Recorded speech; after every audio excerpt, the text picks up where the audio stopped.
உச்சநீதிமன்றம் சொன்னதை ஒன்றிய அரசினுக்கு கீழ் கட்டுப்பாட்டில் ஜல்சக்தி துறைக்கு கீழே இருக்கக்கூடிய அதிகாரிகள் சொல்லாததை நீர் மேலாண்மை ஆணையம் சொல்லாததை விஜய் போய் பேசி பெற்று வந்துடுவார். இதை பேச்சுவார்த்தை நடத்தலைன்னா வந்து இந்தியனுடைய இன்டெகிரிட்டிக்கே வந்து பிரச்சனை வந்துடும் அப்படின்ற ஒரு விஷயத்த சொல்றாங்க. என்ன போய் சாதிக்க முடியும் இந்த பேச்சுவார்த்தை நடத்தி? அவர் வரவே வேணான்றாரு. இவங்க போறாங்களா இல்லையான்னு தெரியாது, போறேன்னு சொல்லவும் இல்லை. இந்த பிரச்சனையை என்டையர் இஷ்யூ எப்படி பாக்குறீங்க? இல்லை, இந்த கேள்வி நம்ம எல்லாருமே எழுப்புறோம். அவரும் இந்த கேள்விக்கு வந்து பதில் சொல்ல கடமைப்பட்டிருக்காருங்க, நிஜம்தான். ஆனால் நான் என்ன நினைக்கிறேன்னா, இந்த மாதிரி கேள்வி எல்லாரும் எழுப்புவாங்கன்னு முதலமைச்சருக்கு தெரியும். அப்போ ஏதோ நமக்கு காங்கிரஸோட நல்ல உறவில் இருக்கிறதுனால ஒருவேளை காங்கிரஸ் மேலிடத்தில் சொல்லி நான் போகும்போது எங்களுக்கு வந்து சில பாசிட்டிவ் சிக்னல் வேணும் அப்படின்னு கேட்டிருக்கலாம். அங்கேருந்து அப்படி சிக்னல் கிடைச்சிருக்கலாம் முதல்ல மேலிருந்து. இப்போ இவர் ஏன் மற்றவங்களெல்லாம் கூப்பிடல, மீட்டிங் நடத்தலைன்னு இது ஒரு காரணமாக இருக்கலாம். தானாக தனியாக போய் சாதிச்சுட்டு வந்த மாதிரி இருக்கணும். அனைத்து கட்சி கூட்டம் அதெல்லாம் நடத்தினோம்னா எல்லாரும் சார்பிலையும் போகணும், எல்லாரும் சொன்னதையும் கேட்டோம்னு சொல்லி கிரெடிட் எல்லாருக்கும் போயிடும் அப்படின்லாம் ஒருவேளை நினச்சிருக்கலாம். ஆனால் இதில் பிரச்சனை என்னென்னா, டிகே சிவகுமார் ஆகட்டும், இங்கே உள்ள மாணிக் தாக்கூர் ஆகட்டும், காங்கிரஸ் தலைமை என்ன சொன்னாலும் அவங்களுடைய தேர்தல் வாய்ப்புகளை பறிபோகக்கூடிய அளவுக்கு யாரும் என்னும் செய்ய மாட்டாங்க. இதுதான் உண்மை. அது காங்கிரஸ் தலைமை சொல்லி பிஎம்சி திட்டத்தை வந்து கேரள முதல்வர் வந்து காங்கிரஸ் முதல்வர் வந்து அப்ரூவ் பண்ணியிருக்காரு.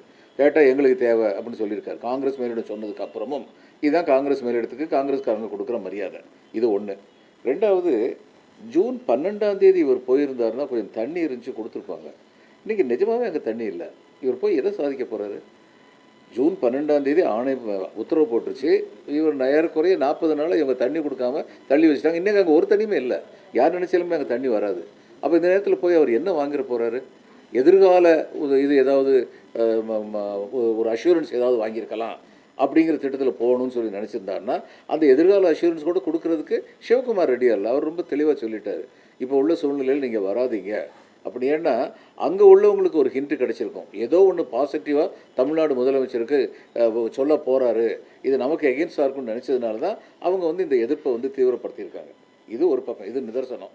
இன்னொன்று, நம்ம முதலமைச்சர் வந்து தெரிஞ்சுக்கணும், இது வந்து சொந்த சினிமா ப்ரொடக்ஷன் கம்பெனி கிடையாது தமிழ்நாடு அரசுங்கிறது. தமிழ்நாடு அரசுக்குன்னு சொல்லிட்டு சில உரிமைகள் இருக்குது, சில கடமைகள் இருக்குது. தமிழ்நாடு முதலமைச்சருக்கு அந்த உரிமைகளும் இருக்குது, கடமைகளும் இருக்குது. இதெல்லாம் ரொம்ப சென்சிட்டிவான ஒரு விஷயம். தமிழ்நாட்டுக்கு நீர் வேணுங்கிறது ரொம்ப சென்சிட்டிவான ஒரு விஷயம். இந்த 2 மாநிலங்களும் 2 தனி நாடுகளாக இருந்திருந்தால் என்னைக்கோ தமிழ்நாட்டுக்கு வந்து இன்டர்நேஷனல் ரிவர் ட்ரிபியூனல் ஆக்ட் படி சட்டம் இது நீதி கிடைச்சிருக்கும். ஏன்னா கடைமடையில் உள்ளவர்கள் முதலில் விவசாயம் செய்தவர்களாக இருந்திருந்தால் அவர்களுடைய நீர் உரிமைகள் பறிக்கப்படக்கூடாது அப்படிங்கிறத இன்டர்நேஷனல் ரிவர் ட்ரிபியூனலுடைய சட்டமே. அந்த சட்டத்தை மீறி தான் இந்திய அரசு வந்து பல காரியங்கள் செஞ்சுக்கிட்டு இருக்காங்க. இதில் வந்து கர்நாடகாவுக்கு வந்து தண்ணி கொடுக்க மாட்டேன்னு ஒவ்வொருத்தரும் கர்நாடகா சொல்கிறதும், கர்நாடகா என்ன சொல்ல வர்றாங்கன்னா, உங்களுக்கு எவ்வளோ தண்ணி கொடுக்கணுமோ அவ்வளோ நாங்கள் கொடுத்துட்டோமே அப்படின்னு திரும்ப திரும்ப சொல்கிறாங்க.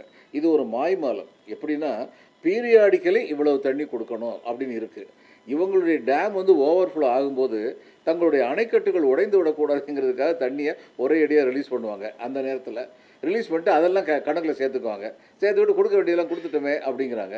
அவங்க நீர் ஆணையத்தை எதிர்த்து தான் செயல்படுறாங்க. இதை எதிர்த்து யாரும் என்னவுமே செய்ய முடியல.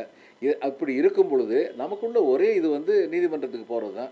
ஜெயலலிதா வந்து செய்யலையா, எம்ஜிஆர் செய்யலையா, கலைஞர் செய்யலையா அப்படின்னா அன்னைக்கு அவங்க செய்யும்போது நீதிமன்றத்து உத்தரவு எதுவுமே கிடையாது. இன்றைக்கி நீதிமன்ற உத்தரவு நம்ம கையில் இருக்குது, ஆணையத்துடைய ஆர்டர் வந்து நம்ம கையில் இருக்குது. இந்த நேரத்தில் நம்ம போய் கெஞ்ச வேண்டிய தேவை எதுவுமே கிடையாது. அப்படி இருக்கும்போது இவர் எதுக்காக போனார்? ஏதோ ஒரு மிஸ்கால்குலேஷனில் தனியாக போய் எதையோ சாதிச்சிருவோம், அது மூலம் கிரெடிட் வந்துடும் அப்படின்னு நினச்சிருந்திருக்கலாம். அதையும் சிவகுமார் வந்து முடியாதுப்பா இப்போ அப்படின்னு சொல்லிட்டாரு. இப்போ தமிழ்நாடு முதலமைச்சர் என்ன பேச போகிறான்னு கேட்டிங்கன்னா பேசவே மாட்டார்.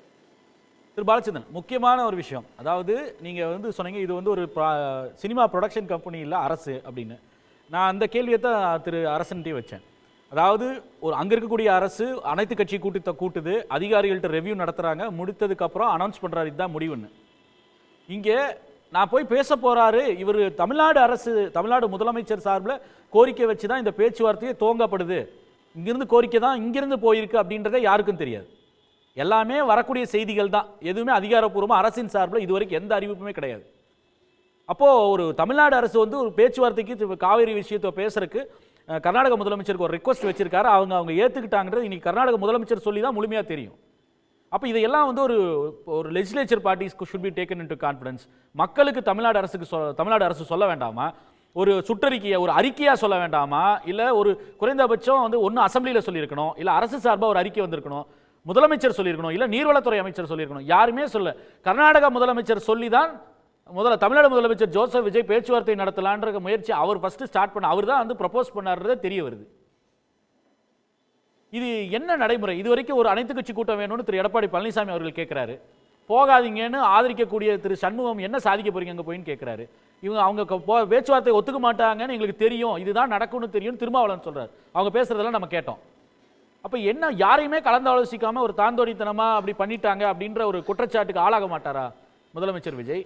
வெறுமனே ஒரு பொலிட்டிக்கல் ஸ்கோர், அரசியல் ரீதியா ஆதாயம் பெறறதுக்காக இந்த மாதிரி ஒரு வாழ்வாதார பிரச்சனையில இப்படி வந்து அரசு செயல்படுறது எப்படி நம்ம புரிஞ்சுக்கிறது? இல்லை, இதில் அரசியல் ரீதியாக ஆதாயமும் பெற முடியாது. அரசியல் ரீதியாக ஆதாயம் பெறக்கூடிய வாய்ப்பு இன்றைக்கி இல்லை. ஜூன் 12ஆம் தேதி இருந்தது, இன்றைக்கி கிடையாது. அங்கே தண்ணியே இல்லை, கொடுக்கறதுக்கு ஒன்றும் இல்லை. அப்படி இருக்கும் நான் நினைக்கிறேன் he has been misguided. Congress மேலெடுத்து கூட காங்கிரஸ் மேலோட இவரோட நல்ல ரிலேஷன் இருக்குன்னு நினைக்கிறாங்க. அவங்களுக்கு ஆந்திரா, இந்த தெலுங்கானா, இந்த உள்ள தேர்தல்லாம் அவங்களுக்கு கால்குலேஷனில் இருக்குது. அதனால் அவங்க சொல்லியிருப்பாங்க, சரி நாங்கள் ஏதாவது பேசி உங்கள்கிட்ட இது பண்ணுறோம். இதெல்லாம் நம்ம ஊகிக்கத்தான் முடியும். ஏன்னா இந்த அரசு வந்து வெளிப்படைத்தன்மையோடு இந்த மாதிரி முக்கியமான விஷயங்களில் நடக்க மாட்டேங்கிறாங்க. கண்ணதாசனை படிச்சிருப்பார்னு நினைக்கிறேன். கண்ணதாசன் கவிஞர்களை பற்றி சொல்லுவார், நானே தொடக்கம் நானே முடிவு நான் உரைப்பது தான் நாட்டின் தீர்ப்பும்பார். அது கவிஞன் தன்னுடைய கற்பனையில் சொல்லலாம். முதலமைச்சர் வந்து யதார்த்த வாழ்க்கையிலாம் அப்படி சொல்ல முடியாது. இங்கே வந்து சட்டத்திட்டங்கள் இருக்கின்றன, ஒழுங்குமுறைகள் இருக்கின்றன, இது ட்ரெடிஷன்ஸ் மரபுகள் இருக்கின்றன. இதை எதையுமே மீறி ஒருத்தர் செயல்பட முடியாது. ஆனால் அது மாதிரி செயல்பட்டுக்கிட்டு இருக்காரு. இன்னைக்கு குழந்தை அரசுன்ட்டு ஒரு கேள்வி கேளுங்க, ஏன் இது மாதிரி எந்த மரபுக்குமே கட்டுப்படாமல் எந்த விதமான வெளிப்படைத்தன்மை இல்லாமல் இது மாதிரி முதலமைச்சர் முடிவு எடுக்கலாமான்னு கேட்டால் அவர் என்ன பதில் சொல்ல முடியும்?